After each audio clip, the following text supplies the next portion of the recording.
Ultimo rinforzo in difesa per il Calcio Padova che ha acquistato dal Lens il ventenne terzino destro Moussa Silla, nato e cresciuto calcisticamente oltre Alpe.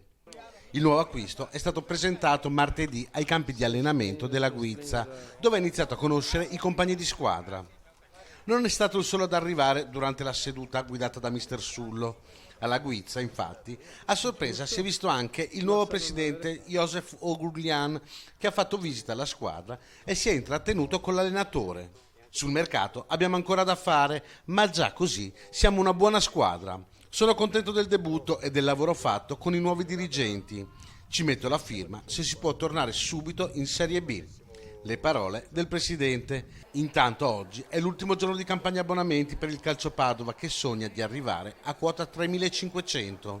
A martedì sera le tessere staccate erano 3.395 e la sede dei biancoscudati resterà aperta fino alle 19.30 per chi vorrà sottoscrivere l'abbonamento per i match casalinghi.